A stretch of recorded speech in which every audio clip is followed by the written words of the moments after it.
법정은 숨이 막힐 듯 조용했습니다. 증인석에 앉은 여자는 떨리는 손을 꽉 쥐었습니다. 손가락에 낀 은색 반지가 형광등 불빛에 반짝였습니다. 피고인석에는 그녀의 남편이 앉아 있었습니다. 한때 그녀가 사랑했던 남자. 매일 아침 커피를 들고 기다리던 남자. 하지만 지금 그의 눈빛은 증오로 가득했습니다. 판사가 물었습니다. 증인은 피고인과 어떤 관계인가요? 여자는 천천히 입을 열었습니다. 남편입니다. 법정이 술렁였습니다. 아내가 남편을 고발한 것입니다. 여자는 반지를 만지작거리며 담담하게 말을 이어갔습니다.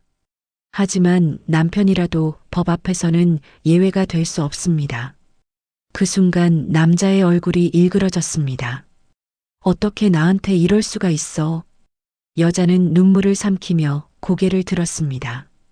이미 오래전에 당신이 먼저 저를 버렸어요. 자, 지금부터 무슨 특별한 사연이 있었는지 지금 바로 시작해 보겠습니다. 제 이름은 한서연입니다. 33이죠. 사람들은 제 인생을 보며 부러워했어요. 법대를 수석으로 졸업했고 대기업 법무팀에 입사했으니까요. 28배 연봉은 6천만 원이 넘었습니다. 부모님은 자랑스러워하셨고 친구들은 부러워했죠. 하지만 전 행복하지 않았습니다. 매일 밤 11시까지 일했고 주말에도 출근했어요. 책상 위에는 검토해야 할 계약서가 산더미처럼 쌓여 있었죠. 커피로 잠을 쫓으며 일하는 날들이 계속됐습니다. 그때 그 사람을 만났습니다. 박도현, 저희 팀장이었죠. 처음 본 날을 아직도 기억합니다. 회의실에서 프레젠테이션을 하던 그는 자신감이 넘쳤어요. 말투도 걸음걸이도 웃는 모습도 모든 게 멋있어 보였습니다. 회의가 끝나고 그가 제게 다가왔어요. 한서연 대리, 자료 정말 잘 정리했어요. 그렇게 시작됐습니다. 그는 제게 관심을 보였고 저도 조금씩 마음을 열었어요. 야근을 하면 커피를 가져다 주었고 힘들어 보이면 먼저 퇴근하라고 했죠. 처음엔 상사로서 배려하는 거라고 생각했습니다. 하지만 달랐어요. 어느 날 그가 조심스럽게 물었습니다. 서연 씨, 저랑 저녁 한번 먹을래요? 제 심장이 두근거렸습니다. 얼굴이 빨개진 걸 느꼈죠. 고개를 끄덕였습니다. 그날 저녁, 우린 회사 근처 조용한 식당에 앉았어요. 그는 제 이야기를 듣는 내내 고개를 끄덕였습니다. 법대 시절 이야기, 꿈 이야기, 힘들었던 순간들, 모든 걸 들어주었어요. 서연 씨는 정말 대단한 사람이에요. 그의 말에 제 마음이 녹아내렸습니다. 우린 사귀기 시작했어요. 출근길마다 그는 제 책상에 커피를 놓아두었죠. 점심시간엔 함께 산책을 했고 퇴근 후엔 손을 잡고 걸었습니다. 처음으로 제 인생의 일이 아닌 다른 게 들어왔어요. 사랑이었습니다. 교제한 지 1년 만에 그가 청혼했어요. 한강공원이었죠. 석양이 지는 강을 바라보며 그가 무릎을 꿇었습니다. 서연아, 나랑 결혼해 줄래? 손에는 작은 반지 상자가 들려 있었어요. 눈물이 났습니다. 행복해서 우는 건 처음이었죠. 네, 좋아요. 우린 결혼했습니다. 결혼식은 소박했어요. 가족과 친한 친구들만 초대했죠. 그는 제 손을 꽉 잡으며 말했습니다. 평생 행복하게 해줄게. 전 그 말을 믿었습니다. 결혼 초반은 달콤했어요. 신혼집을 꾸미고 주말마다 함께 요리를 했죠. 그는 여전히 다정했고 전 행복했습니다. 하지만 조금씩 달라지기 시작했어요. 결혼하고 석 달쯤 지났을 때였습니다. 그가 퇴근하고 집에 왔는데 표정이 굳어 있었어요. 회사에서 무슨 일이 있었냐고 물었지만 대답이 없었죠. 오늘 저녁 뭐야? 미역국이랑 생선구이 했어. 그것밖에 없어? 가슴이 철렁했습니다. 처음 듣는 말투였어요. 미안해. 오늘 좀 피곤해서. 피곤하긴. 넌 집에만 있잖아. 그 말이 가슴에 박혔습니다. 집에만 있다고? 난 아침 일찍 일어나 밥을 하고, 청소하고, 빨래하고, 시댁에 전화드리고, 남편의 와이셔츠를 다렸는데, 하지만 아무 말도 할 수 없었어요. 그날 이후 그의 말투는 점점 거칠어졌습니다. 회사 그만뒀으면 집안일이나 제대로 해. 엄마한테 전화 안 했어? 며느리가 그것도 못해? 친구 만나는 시간에 뭐라도 더 하지. 제 하루는 점점 좁아졌어요. 회사도 그만뒀고 친구들도 만나지 못했죠. 오직 그를 위해 살았습니다. 하지만 그는 만족하지 않았어요. 어느 날 밤 그가 술에 취해 들어왔습니다. 비틀거리며 소파에 쓰러졌죠. 옷에서 술 냄새와 담배 냄새가 진동했어요. 어디 갔다 와? 친구들이랑 놀았어. 왜? 전화라도 해주지. 아, 시끄러워. 내가 뭐 하든 상관없잖아. 그의 눈빛이 차가웠습니다. 마치 모르는 사람을 보는 것 같았어요. 그날 밤 전 잠을 이룰 수 없었습니다.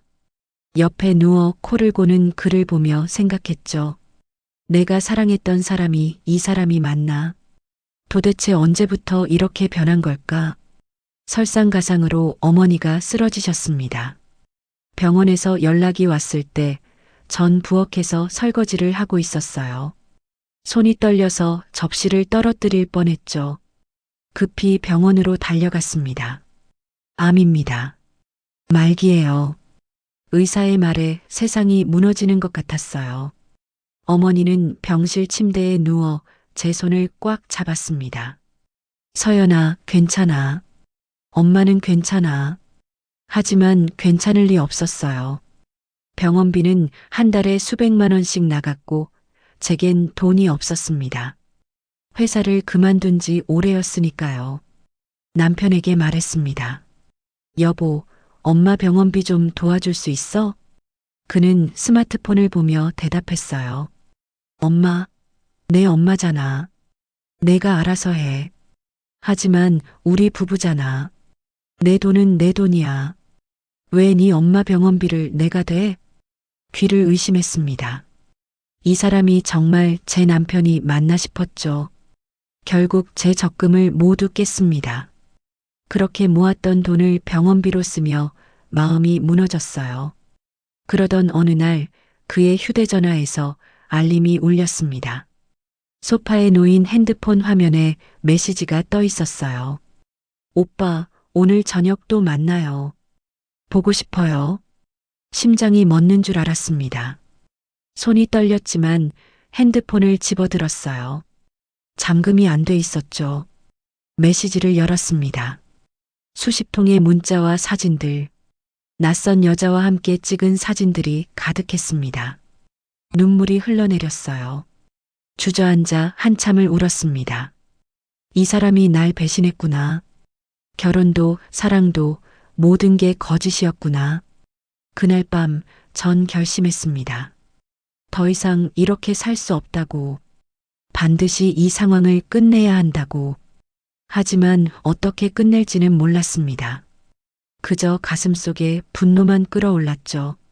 그리고 며칠 뒤 어머니가 저를 부르셨습니다.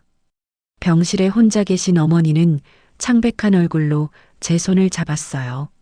서연아, 엄마가 할 말이 있어. 어머니의 목소리는 떨리고 있었습니다. 무언가 중요한 이야기를 하려는 것 같았죠. 그 순간 제 인생이 완전히 달라질 줄은 꿈에도 몰랐습니다. 어머니의 손이 차가웠습니다. 병실 창문으로 들어오는 햇살도 어머니의 창백한 얼굴을 밝게 만들지 못했어요. 서연아, 내 엄마가 너한테 평생 숨긴 게 있어. 가슴이 두근거렸습니다. 어머니는 힘겹게 숨을 쉬며 제 손을 더욱 꽉 잡았어요. 너의 아버지 말이야. 아빠요?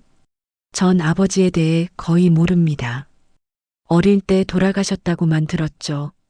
사진도 한 장 본 적이 없었어요. 어머니는 그 이야기만 나오면 항상 입을 다물었습니다. 아빠는 사실 어머니의 목소리가 떨렸습니다. 그리고 천천히, 아주 천천히 말했어요. 한기철, 대법관이야. 순간 귀를 의심했습니다. 뭐라고요? 내 아버지는 한기철이야. 말이 안 됐어요.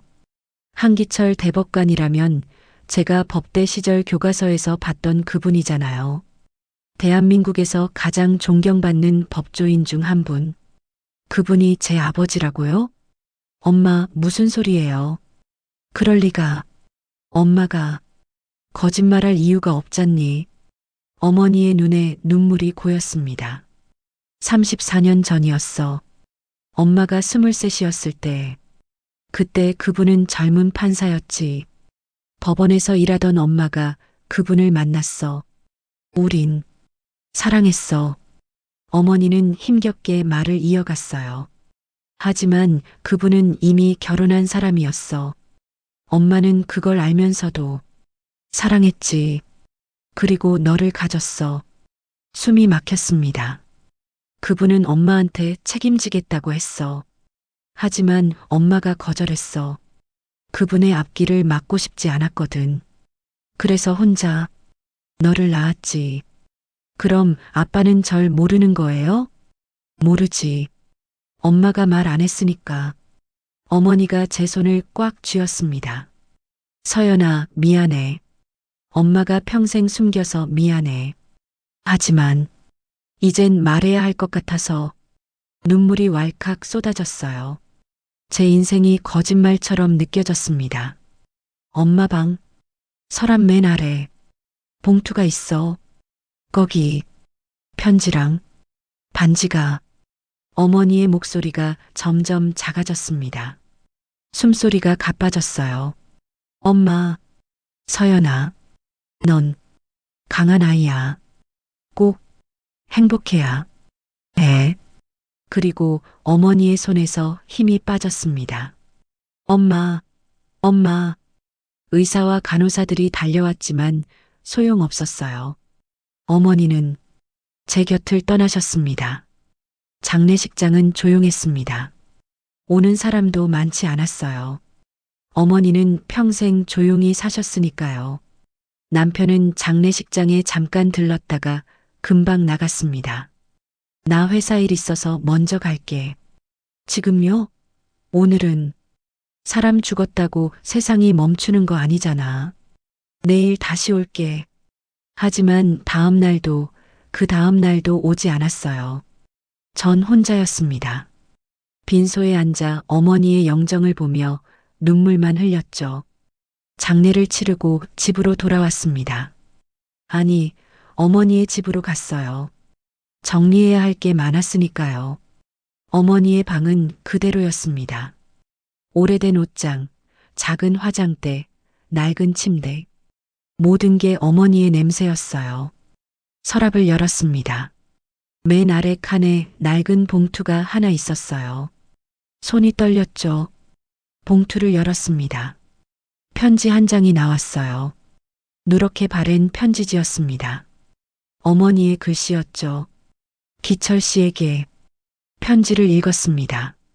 어머니가 그분을 얼마나 사랑했는지, 하지만 왜 말하지 않았는지, 모든 이유가 적혀 있었어요. 눈물이 편지 위로 떨어졌습니다. 그리고 작은 상자가 하나 더 있었어요. 상자를 열자 은색 반지가 나왔습니다. 단순하지만 우아한 디자인이었죠. 안쪽에 작은 글씨가 새겨져 있었어요. 영원히 K. 기철의 이니셜이겠죠. 반지를 손에 쥐었습니다. 차갑고 단단했어요. 이 작은 금속 조각이 제 인생을 송두리째 바꿔놓을 줄은 몰랐습니다. 그날 밤 남편에게 전화했어요. 여보, 나 엄마 집에 있어. 오늘은 여기서 잘게. 알았어. 근데 말이야. 남편의 목소리가 어딘가 이상했습니다. 병원비 카드로 결제한 거, 그거 언제 갚을 거야? 심장이 멎는 줄 알았어요.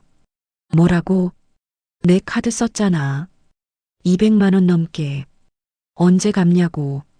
그건 당신이 도와준다고. 내가 언제? 넌 내 카드 몰래 썼잖아. 몰래? 지갑에서 카드를 꺼낼 때 당신이 옆에 있었잖아요. 아무 말 안 했잖아요. 지금 장난해? 엄마 장례 치르고 왔는데. 그래서 죽은 사람 때문에 산 사람이 피해봐야 돼? 전화를 끊어버렸습니다. 손이 부들부들 떨렸어요. 이 사람이 정말 제 남편이 맞나요? 도대체 언제부터 이렇게 된 거죠? 혼자 앉아 한참을 울었습니다. 어머니도 돌아가시고 남편은 저를 괴롭히고 제 인생은 왜 이렇게 된 걸까요? 그때 눈에 들어온 게 있었습니다. 테이블 위에 놓인 은반지. 반지를 다시 집어들었어요. 형광등 불빛에 반짝이는 반지를 보며 생각했습니다. 어머니가 왜 돌아가시기 전에 저한테 말씀하셨을까? 그냥 무덤까지 가져가실 수도 있었잖아요. 왜 굳이 지금 말씀하신 걸까? 혹시 저한테 다른 길이 있다는 걸 알려주려고 하신 걸까요? 한기철 대법관, 제 친아버지라는 사람, 만약 정말이라면, 만약 정말 그분이 제 아버지라면, 손이 떨렸습니다. 하지만 동시에 이상한 기대감이 생겼어요. 혼자가 아닐 수도 있다는 생각, 누군가 제 편이 되어줄 수도 있다는 생각, 반지를 꼭 쥐었습니다. 그리고 결심했어요. 찾아가 보자. 진실이 뭔지 확인해 보자. 설령 거절당해도 설령 쫓겨나도 상관없어요. 전 이미 잃을 게 없으니까요. 다음 날 아침 법원 홈페이지를 찾아봤습니다. 한기철 대법관의 사진이 있었어요. 사진 속 그분은 위험 있어 보였습니다. 하얗게 센 머리, 카리스마 있는 눈빛. 하지만 어딘가 낯익은 느낌이 들었어요. 거울을 봤습니다. 그리고 다시 사진을 봤죠. 눈매가 닮았어요. 코도 비슷했습니다. 혹시 정말일까요? 가슴이 두근거렸습니다. 두렵기도 하고 기대되기도 했어요. 전 반지를 가방에 넣고 집을 나섰습니다. 대법원으로 향하는 지하철 안에서 계속 생각했어요.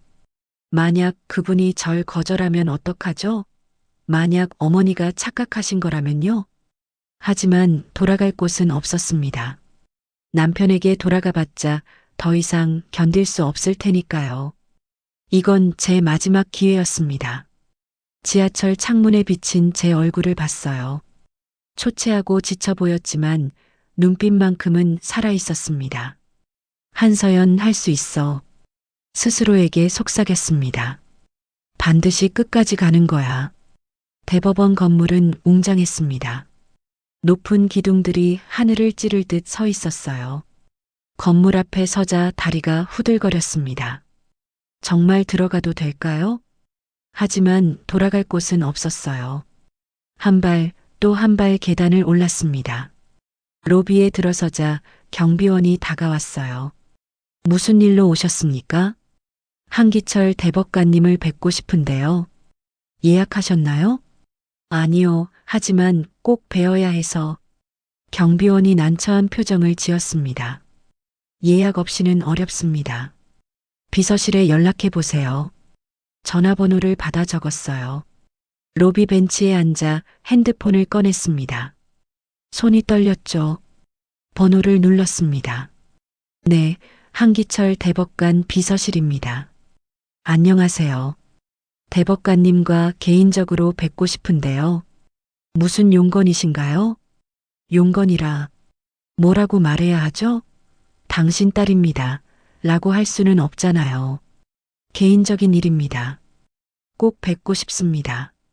죄송하지만 개인 면담은 어렵습니다. 제발이요. 정말 중요한 일이에요. 목소리가 떨렸습니다. 비서는 잠시 침묵하더니 말했어요. 성함이 어떻게 되시죠? 한서연입니다. 한서연 씨, 연락처 남겨주시면 검토 후 연락드리겠습니다. 전화가 끊겼어요. 막막했습니다. 벤치에 앉아 한참을 기다렸어요. 1시간, 2시간. 사람들이 오가는 걸 멍하니 바라봤습니다. 그때 핸드폰이 울렸어요. 한서연 씨 맞으십니까? 네, 맞습니다. 오후 4시에 오실 수 있으세요? 대법관님께서 시간을 내셨습니다. 심장이 쿵 내려앉았습니다. 네, 갈 수 있습니다. 감사합니다. 시계를 봤어요. 지금이 오후 1시. 3시간을 기다려야 했습니다. 근처 카페에 들어가 커피를 시켰어요. 하지만 한 모금도 마시지 못했습니다.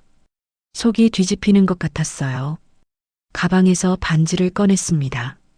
작은 반지를 손바닥 위에 올려놓고 한참을 들여다봤어요. 이 반지가 정말 증거가 될까요? 혹시 다른 사람 거라면요? 온갖 생각이 머릿속을 맴돌았습니다. 오후 4시가 되었습니다. 다시 대법원으로 향했어요. 비서가 저를 안내했습니다. 복도를 걸으며 심장이 터질 것 같았어요. 무거운 문이 열렸습니다. 넓은 집무실이었어요. 책장에는 두꺼운 법전들이 빼곡했고 책상 위에는 서류들이 정리되어 있었습니다. 그리고 그분이 계셨습니다. 한기철 대법관. 사진에서 본 것보다 더 위험 있어 보였어요. 하얀 머리, 날카로운 눈빛. 하지만 어딘가 온화한 느낌도 들었습니다. 앉으세요. 의자에 앉았습니다. 다리가 떨렸어요. 무슨 일로 저를 찾아오셨습니까? 목소리는 낮고 차분했습니다. 전 가방에서 봉투를 꺼냈어요. 어머니의 편지와 반지를 꺼내 책상 위에 놓았습니다. 이걸 보셨으면 합니다. 그분이 편지를 집어들었어요. 읽기 시작하더니 얼굴이 굳어졌습니다. 이건 저희 어머니가 쓴 편지입니다. 저한테 남기신 유언이에요. 그분의 손이 떨렸습니다. 편지를 천천히 읽더니 반지를 집어들었어요. 이 반지는 제가 어머니 유품에서 찾았습니다. 침묵이 흘렀습니다. 긴 침묵이었어요. 그분이 의자에서 일어나 창문 쪽으로 걸어갔습니다. 등을 보이고 한참을 서 있더니 천천히 돌아섰어요. 눈가가 붉어져 있었습니다. 당신 어머니, 이름이 뭡니까? 이수진입니다. 수진이. 그분이 눈을 감았습니다. 34년 전 법원에서 일하던 여자였습니다.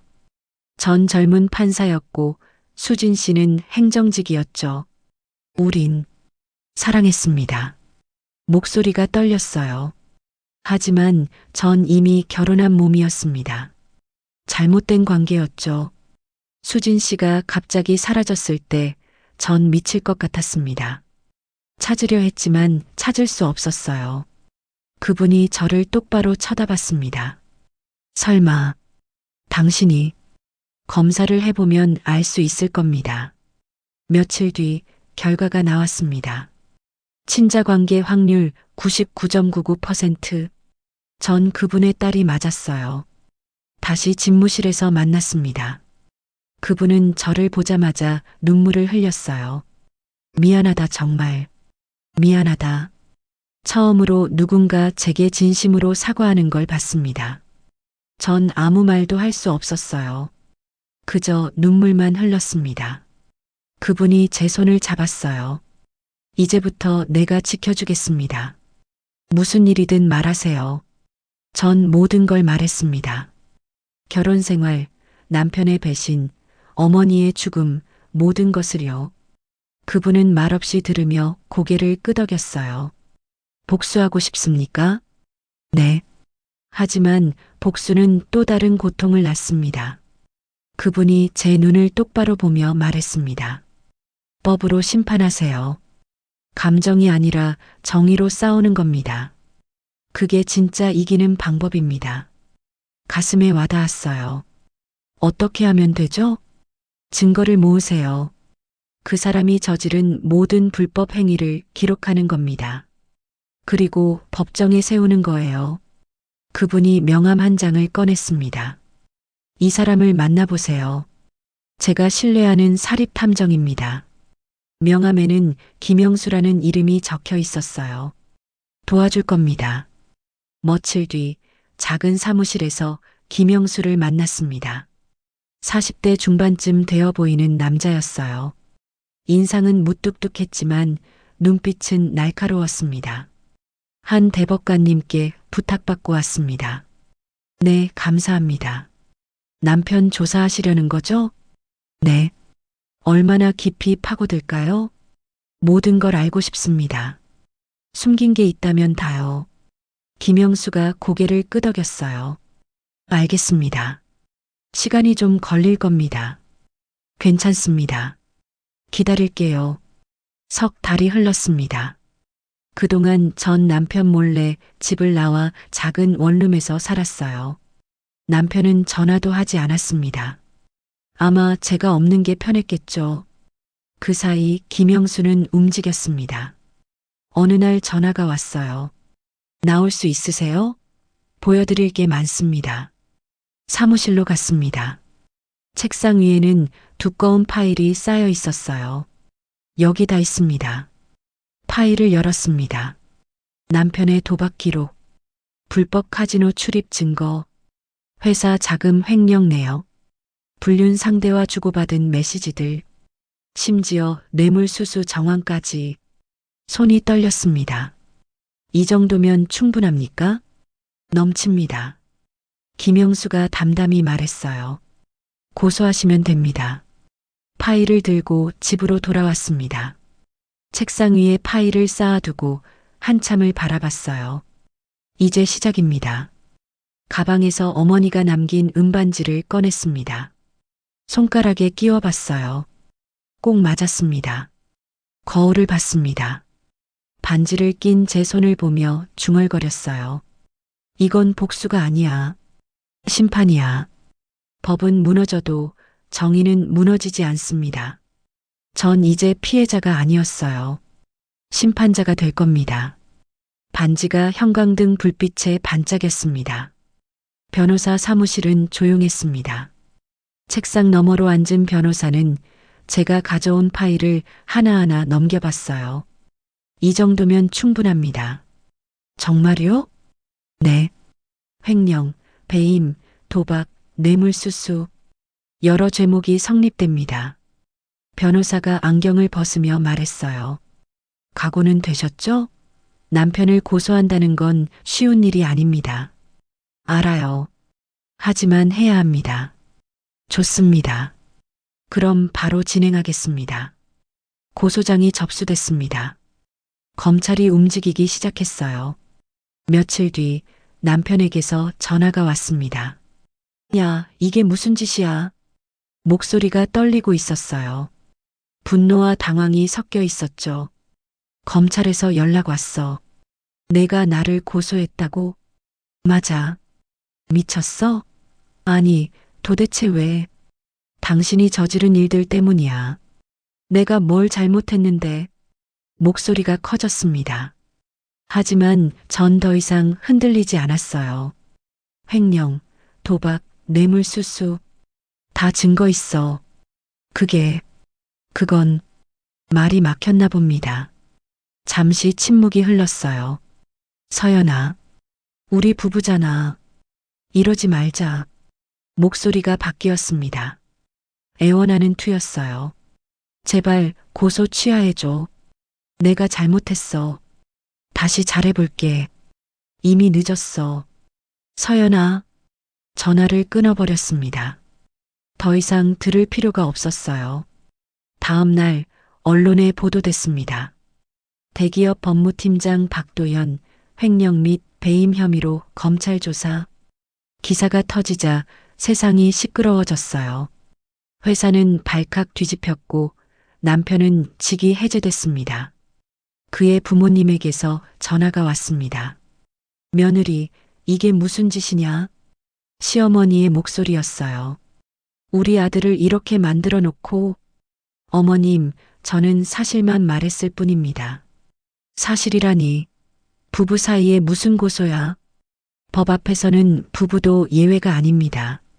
이 못된 년이. 전화가 끊겼습니다. 가슴이 아팠어요. 하지만 돌아설 수 없었습니다. 검찰 조사가 진행됐습니다. 전 참고인으로 여러 차례 검찰청에 다녀왔어요. 남편 박도연이 회사 자금을 유용한 사실을 알고 계셨나요? 처음엔 몰랐습니다. 하지만 나중에 통장 내역을 보고 알게 됐어요. 언제쯤인가요? 작년 가을쯤이었습니다. 검사가 고개를 끄덕이며 기록했어요. 도박 사실은요? 집에 몰래 가끔 나가는 걸 알고 있었어요. 어디 가냐고 물으면 친구 만난다고 했죠. 하지만 나중에 알고 보니 불법 도박장에 다닌 거였습니다.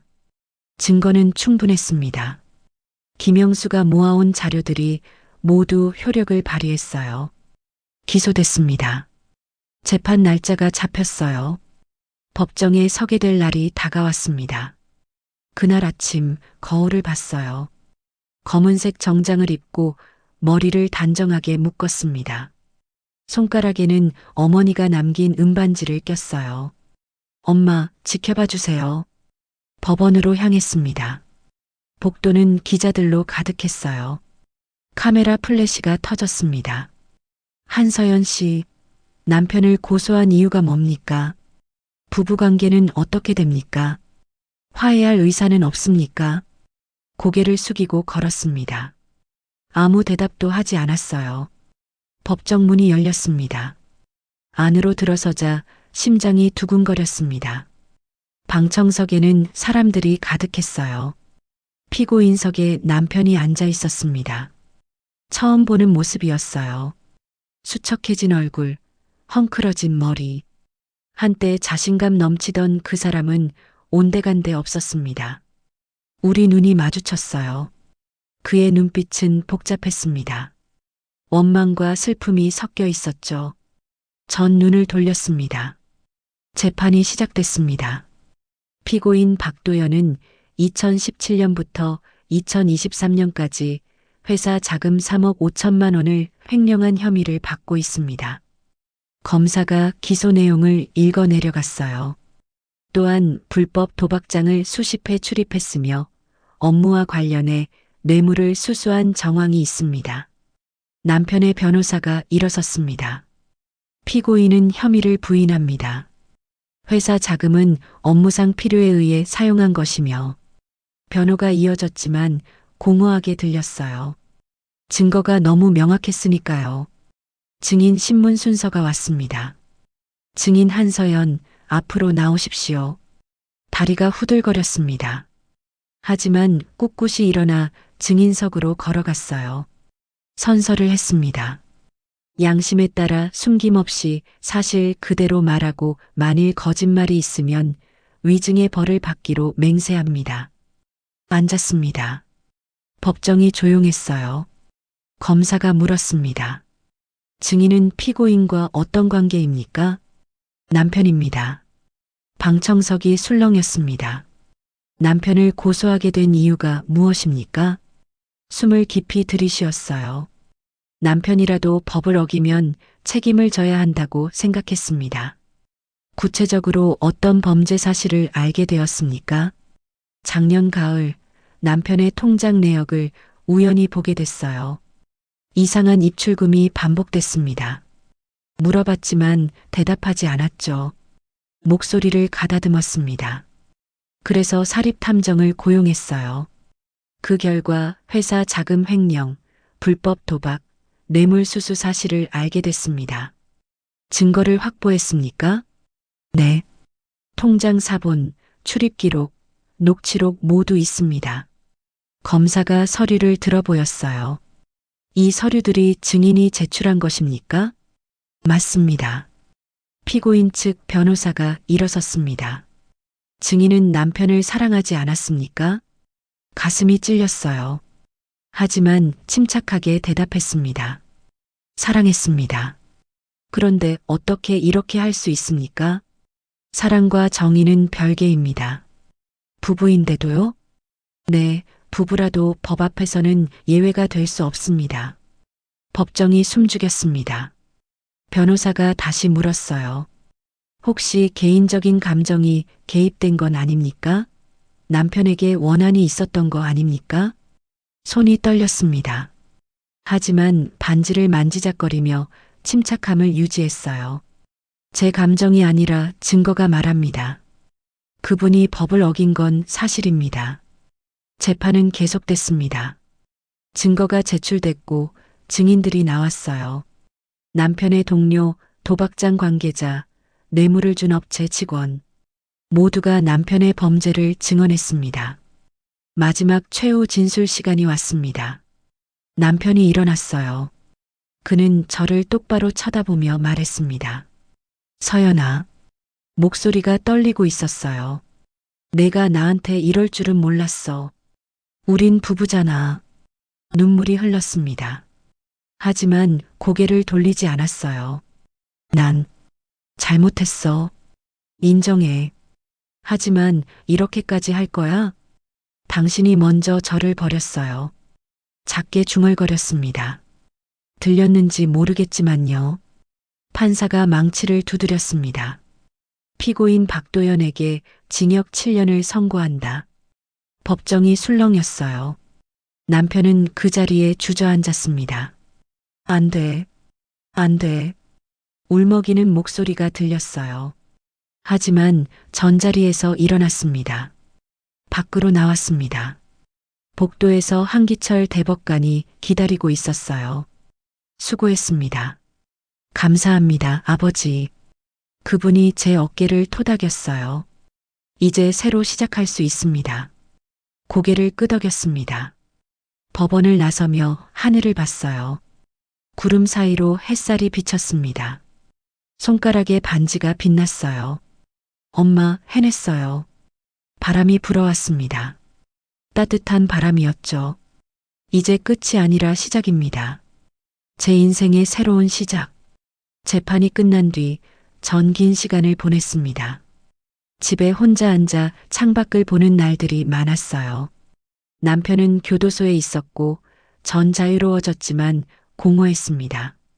이긴 건가요? 아니면 모든 걸 잃은 건가요? 그때 한기철 대법관이 저를 찾아왔습니다. 서연아. 네, 아버지. 이제 그렇게 부르는 게 자연스러워졌어요. 앞으로 뭐 할 생각이니? 모르겠어요. 아직 생각을 못 해봤어요. 법을 공부해 보는 건 어떨까? 고개를 들었습니다. 법이요?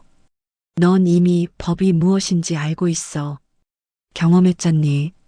이제 제대로 배워보는 거야. 가슴이 뛰었어요. 오래전 꿈꿨던 것들이 떠올랐습니다. 로스쿨에 지원해봐. 내가 추천서 써줄게. 정말요? 당연하지. 넌 할 수 있어. 그날 이후 다시 공부를 시작했습니다. 밤마다 책상에 앉아 책을 펼쳤어요. 형법, 민법, 헌법. 손에 익은 느낌이었습니다. 법대 시절의 기억이 되살아났죠. 힘들었지만 포기하지 않았어요. 어머니와 아버지가 지켜보고 있다는 생각이 들었습니다. 로스쿨 입학시험을 봤습니다. 떨렸지만 최선을 다했어요. 합격 통지서를 받았을 때 눈물이 났습니다. 엄마, 저 해냈어요. 새로운 시작이었습니다. 로스쿨 생활은 바빴어요. 수업, 과제, 시험.